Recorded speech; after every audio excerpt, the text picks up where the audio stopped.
পশ্চিম এশিয়ার যুদ্ধের প্রভাব আরামবাগে। গ্যাস ও তেলের যোগানে দেখা দিয়েছে সমস্যা। গ্যাস সংকটে বন্ধ হয়ে গেল মা ক্যান্টিন। আরামবাগে যে মা ক্যান্টিন ছিল সেই মা ক্যান্টিন প্রায় বন্ধের মুখে। বিকল্প ব্যবস্থার চেষ্টায় পুরসভা কর্তৃপক্ষ, তবে বিকল্প যে ব্যবস্থা নেওয়া হচ্ছে, খাবার দেওয়া হবে পুরসভার তরফে, তবে সেটাও বেশ কয়েকদিনের জন্য।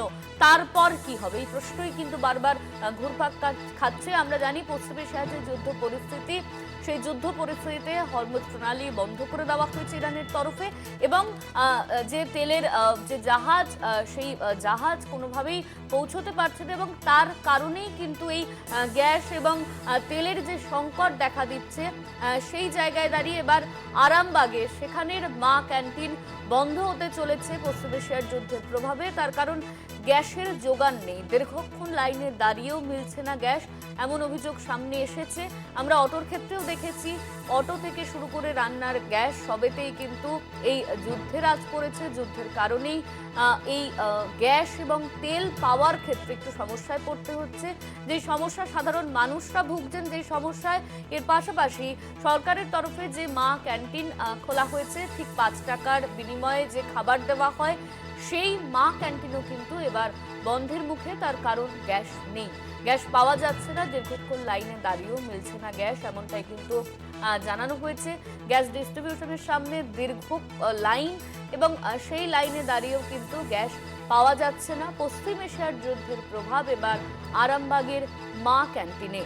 বিকল্প ব্যবস্থার চেষ্টা করা হচ্ছে পুরসভার তরফে যে বিষয়টি বলা হয়েছে যে কয়েকদিনের জন্য খাবারের যোগান দেওয়া হবে, কিন্তু সেটা কয়েকদিন, তারপর কি হবে সেই প্রশ্নই কিন্তু এবার সামনে আসছে। পশ্চিম এশিয়ার যুদ্ধের প্রভাব সবকিছুতে পড়েছে, অটোতে সেখানে এই যুদ্ধের প্রভাব পড়েছে। অটোতে সেই সমস্যা আমরা দেখতে পাচ্ছি চালকদের ক্ষেত্রেও, এবং রান্নার গ্যাস, সেই রান্নার গ্যাসও নেই। আরামবাগেও কিন্তু বন্ধ হতে চলেছে মা ক্যান্টিন। এই নিয়ে আমরা কথা বলবো। আমাদের সঙ্গে ফোন লাইনে রয়েছেন আমাদের প্রতিনিধি দীপাঞ্জন রায়। দীপাঞ্জন, মা ক্যান্টিন বন্ধ হতে চলেছে আরামবাগে, বিকল্প কি ব্যবস্থা নেওয়া হচ্ছে পুরসভার তরফে? দেখো, এখন পর্যন্ত যেটা দেখা গেছে, গত 2 দিন ধরে কিন্তু মা ক্যান্টিন বন্ধ হয়ে গেছে। আরামবাগে দুটি মা ক্যান্টিন আছে, একটা ভবঘুরেদের জন্য একটা মা ক্যান্টিন আছে, আরেকটি আছে আরামবাগ মেডিকেল কলেজ ও হাসপাতালে। সেই দুটোই কিন্তু গত 2 দিন ধরে বন্ধ হয়ে গেছে। এখান থেকে পুরসভার তরফ থেকে যেটা জানানো হয়েছে যে ভবঘুরে ভবনের কাছে যে মা ক্যান্টিনটি রয়েছে, সেখানেতে আপাতত কাঠের জালে রান্নার ব্যবস্থা করা হয়েছে, কিন্তু হসপিটালে যে মা ক্যান্টিন রয়েছে সেখানে কাঠের জালে রান্না সম্ভব নয়, তার বিকল্প ব্যবস্থার জন্য চেষ্টা চালাচ্ছে পুরসভার তরফ থেকে।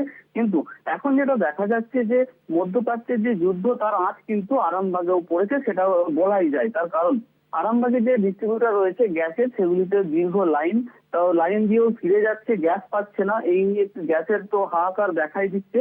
কিন্তু এই যে মা ক্যান্টিন, যেখানে প্রতিদিন প্রায় 450 থেকে 500 মানুষ এই মা ক্যান্টিন গুলি থেকে খাবার নেয়, এবং তাতে কিন্তু দেখা যাচ্ছে যে তারা কেউ ছাতু বা কেউ মুড়ি খেয়ে দিন কাটাচ্ছে।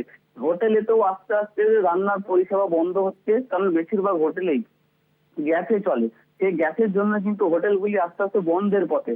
তো বিকল্প হিসাবে তারা মুড়ি বা ছাতু খেয়ে দিন কাটাতে হচ্ছে। কিন্তু যে রুগীর পরিবার যারা হসপিটালে আছেন, হসপিটাল থেকে রুগীদেরকে খাবার দেওয়া হলেও রুগীর যারা পরিবার, তারা কিন্তু মা ক্যান্টিন থেকে 5 টাকার বিনিময়ে ভরপেট খাওয়া চেয়েছেন, কিন্তু সেই খাবারটা তারা পাচ্ছে না।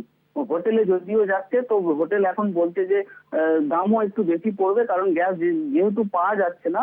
তো বিকল্প ব্যবস্থা করতে গিয়ে, ঘুরপথে গ্যাস নিতে গিয়ে কিন্তু তাদেরকে বেশি টাকা গুনতে হচ্ছে। সুতরাং হোটেলগুলি তাদের খাবার বাড়াচ্ছে, তাই কারণ গ্যাস। শুধু গ্যাস মেলার অভাবেই কিন্তু এই ঘটনা ঘটছে আরামবাগ জুড়ে। তো এই কতদিন চলবে সেটাই এখন তাকিয়ে রয়েছে রোগীর পরিবার, এবং যারা ভবঘুরে মানুষ, যাদেরকে পুরসভার তরফ থেকে খাওয়ানো হয়, তারাও কিন্তু অভুক্ত থাকবে, এমনটাই আশঙ্কা করছে পুরসভার তরফ থেকে। যদিও বিজেপি এই নিয়ে বলছে যে এই পরিস্থিতি আস্তে আস্তে স্বাভাবিক হচ্ছে। কেন্দ্র সরকার বলেছেন যে হরমুজ প্রণালী নাকি খুলে দিয়েছে ভারতের জন্য। তো কবে এই মার্কেটে গ্যাস অ্যাভেলেবেল হবে, তার জন্যই কিন্তু তাকিয়ে রয়েছে আরামবাগ সহ তার বিস্তীর্ণ এলাকার মানুষজন। ধন্যবাদ তোমায় দীপাঞ্জন। আমাদের সঙ্গে ফোন লাইনে ছিলেন আমাদের প্রতিনিধি দীপাঞ্জন রায়।